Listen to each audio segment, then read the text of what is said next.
Jeff Chandler discusses his covert relationship with an elderly Hollywood gay actress. On December 15, 1918, she was born Ira Grossel in Brooklyn, New York. His name is Jeff Chandler. Chandler was raised in a Jewish working-class family and developed an early passion for performance.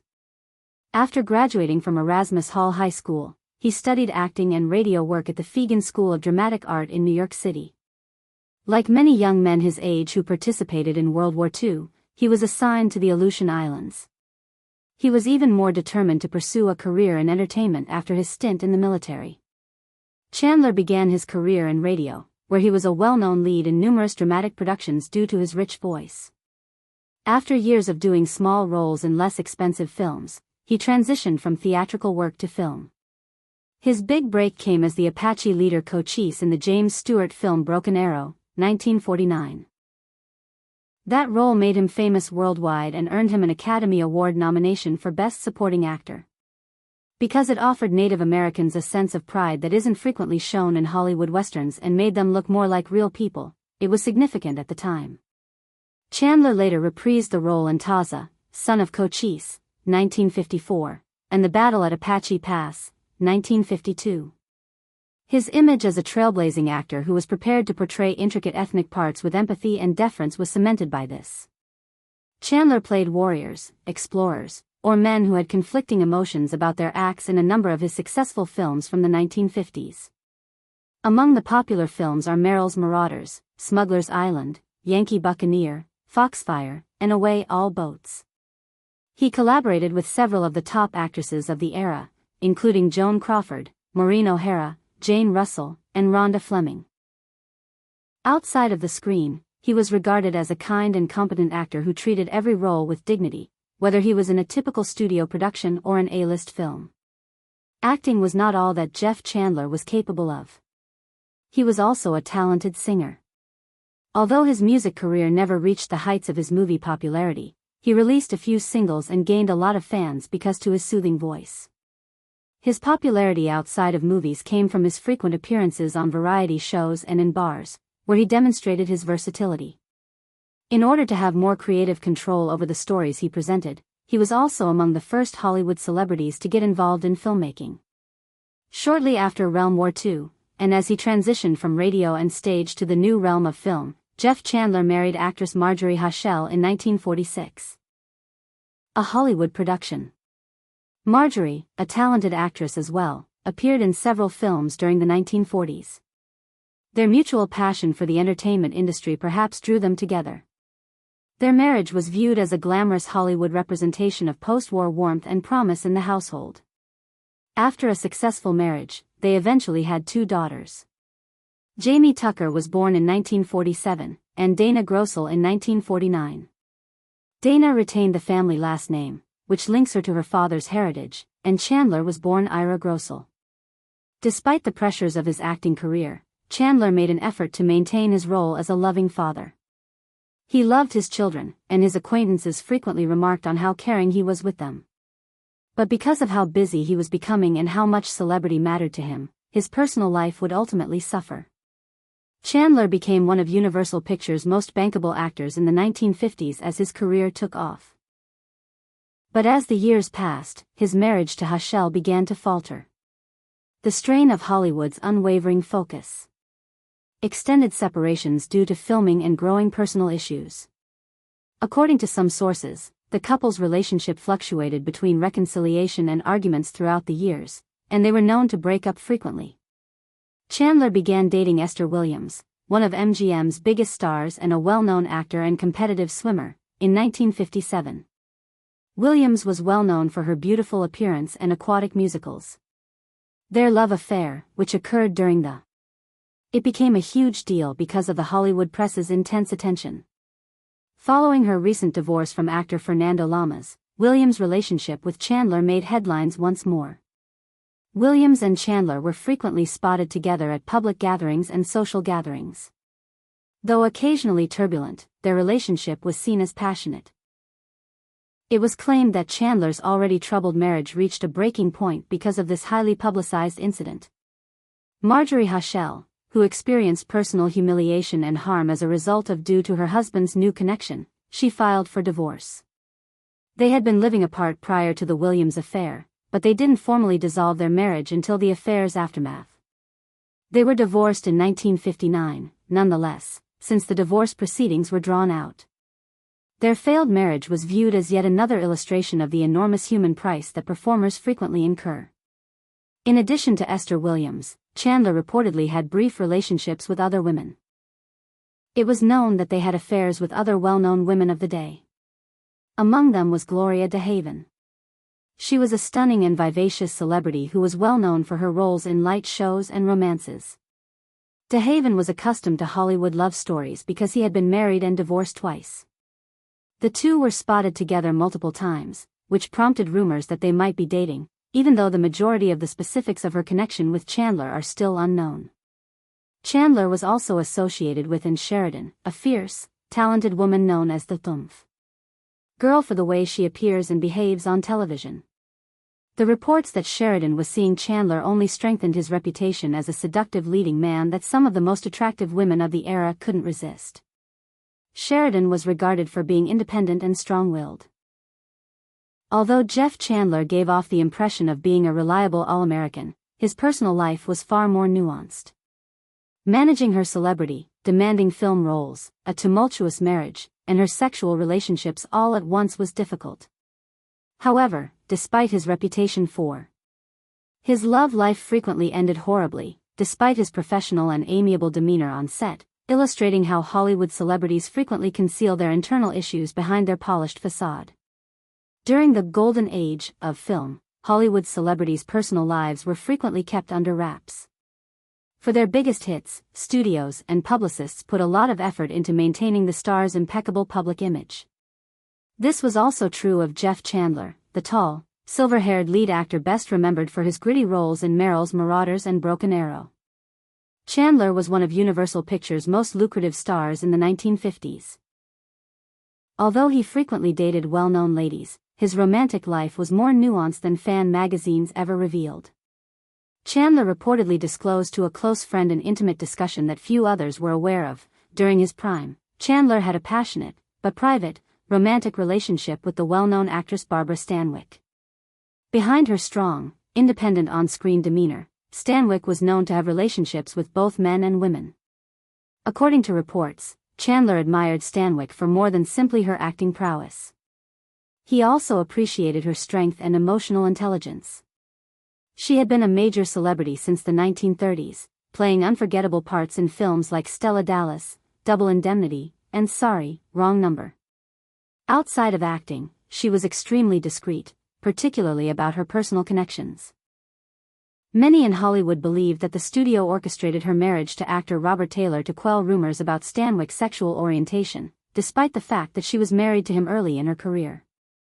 The two celebrities met at a dinner party hosted by a friend of theirs in the late 1940s, Chandler revealed to a pal. They immediately grew close. Chandler was renowned for his gentlemanly demeanor and charm. Stanwyck's rugged exterior and the sensitive side she concealed from the world drew his attention. Despite both parties' knowledge that they couldn't disclose it to others, what began as a friendship swiftly developed into a relationship. Chandler is reported to have stated, "Barbara didn't trust easily. But once she did, she gave you everything, love, loyalty, and wisdom. She didn't need saving, and I never wanted to save her." Away from the spotlight, away from the tabloids and gossip columns, their connection gradually developed. "I just wanted to be close to her to understand her." In order to avoid detection, they would frequently meet in hidden locations utilizing back doors and fictitious names. Chandler claimed that they respected one another and had a strong emotional bond. Chandler, who understood the difficulties of fame, trusted Stanwyck when she insisted that the relationship would never be revealed because she had erected a wall around her personal life. Despite their closeness, they ultimately broke up. It was because they both understood how hazardous things were, not because of scandal or treachery. Stanwyck, who had already been in the public eye for decades, didn't want to deal with any more questions or rumors, while Chandler was being observed more intently because of her growing reputation. Nevertheless, Chandler was reported to have cherished her until his death, referring to her as the only lady who was aware of the true identity of the actor. The narrative of Jeff Chandler's covert romance with Barbara Stanwyck has been told by numerous former Hollywood employees, but the studio has never verified it. Discussed by those who understood how much needed to be kept under wraps in a company that places a high value on appearances. At a period when speaking the truth was frequently the riskiest thing one could do, Chandler not only spoke the truth about the lady he secretly dated, but he also silently honored a woman he adored, respected, and loved. In early 1961, Jeff Chandler was in the Philippines filming Merrill's Marauders, a war drama. While playing the challenging character of Brigadier General Frank D. Merrill, he also took time off-screen to familiarize himself with the real-life U.S. American males. Special Forces members of the Army who appeared as extras in the film. On April 15, 1961, one of these events, a friendly but brutal game of baseball, turned out to be extremely tragic. Chandler suffered a back injury during the game, the beginning of several health issues that would ultimately claim his life. Standard pain relievers were initially used to treat the injuries. He received shots to lessen the excruciating pain so he could complete the film. Chandler, who is renowned for his professionalism and commitment to his work, forced himself to finish the final few lines while concealing his mounting suffering from the other actors and the audience. The destruction was more extensive than initially believed. After returning to the United States, his health deteriorated, and by May 13, 1961, he was transported to a Culver City, California, hospital. After being diagnosed with a herniated spinal disc, which put a great deal of strain on his nerves and caused ongoing discomfort, Chandler underwent surgery to relieve the pressure on his spine. However, what started out as a routine medical procedure swiftly devolved into something horrible. An artery was inadvertently sliced during the procedure, resulting in extensive internal bleeding. His condition rapidly worsened, necessitating a second emergency surgery. Just 4 days later, on May 17. During the 7.5-hour-long procedure that was intended to stabilize Chandler and repair the severe vascular damage, an incredible 55 pints of blood were required. His body was still in terrible condition despite all of these valiant medical efforts. On May 27, physicians attempted a third surgery to try to stop an infection and stabilize his condition as his issues worsened while he was still in the hospital. For this procedure, an additional 20 pints of blood were required. But none of these efforts to save him were successful. The defenses of Chandler's body were insufficient. He had sepsis, a severe blood disease that was exacerbated by pneumonia. When he passed away on June 17, 1961, he was just 43 years old. His passing stunned everybody, and admirers who cherished his work and his on-screen persona were devastated. When Chandler passed away too soon, he was seeing a British actress named Barbara Shelley. Best renowned for her roles in Hammer horror movies, Shelley was a rising star in British filmmaking. Their relationship was so intense that friends and those in the know were speculating that they would soon get engaged, despite the fact that they were only just dating.